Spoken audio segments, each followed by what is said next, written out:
ஆதியாகமத்தின் புஸ்தகம் 12ஆம் அதிகாரம் இந்த 2ஆம் வசனத்தை நம்ம தியானிக்கிறோம். அதை வாசிக்கலாமா?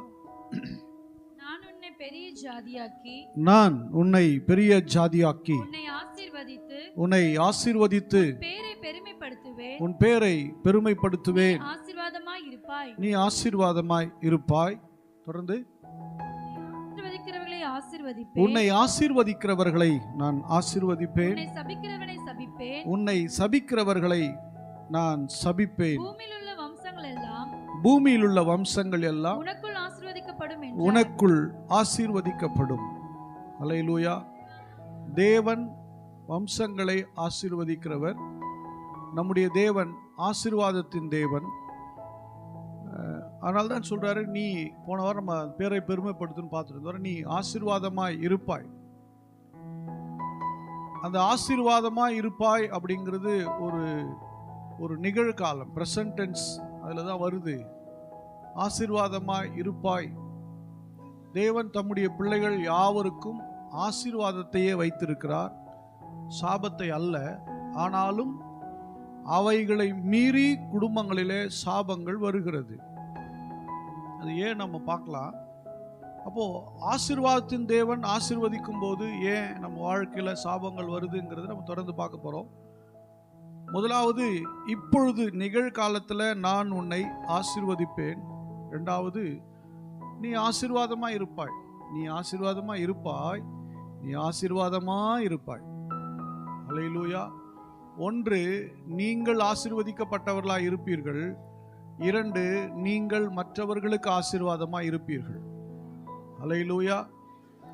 எப்போ மற்றவர்களுக்கு ஆசீர்வாதமாய் மாற முடியும் என்று சொன்னால், முதலாவது நாம் நிறைவடைந்து பெருகும்போது தான் நாம் என்ன பண்ணப்படுகிறோம், மற்றவர்களுக்கு ஆசீர்வாதமா இருக்க போகிறோம்.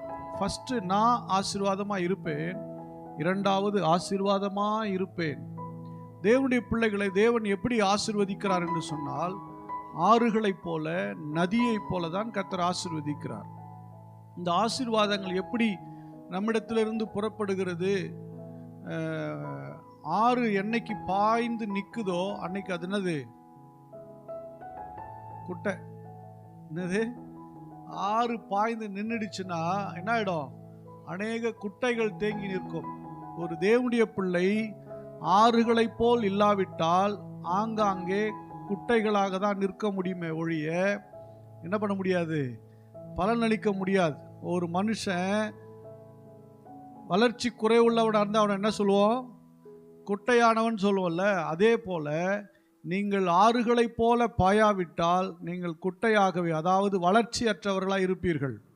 அல்லேலூயா. யாருக்குள்ள நதி ஓடும், யாருக்குள்ள ஆறுகள் ஓட ஆரம்பிக்கும்னு சொன்னா, விசுவாசம் உள்ள இருதயத்தாருக்குள்ள. யோவான்ல அதானே சொல்றாரு, என்னை விசுவாசிக்கிறவன் உள்ளத்துல ஜீவ தண்ணீர் உள்ள நதிகள் ஓடும் அப்படிங்கிறாரு. அப்போ ஒரு தேவனுடைய பிள்ளைக்குள்ள ஜீவ நதி ஓட வேண்டும், ஆசீர்வாதம் ஆறுகளாய் பாய வேண்டும், தேவனுடைய வல்லமை ஆறுகளாய் பாயணும்னு சொன்னா விசுவாசம் என்கிற நதி உங்களுக்குள்ள புறப்பட்டு கொண்டே இருக்கணும்.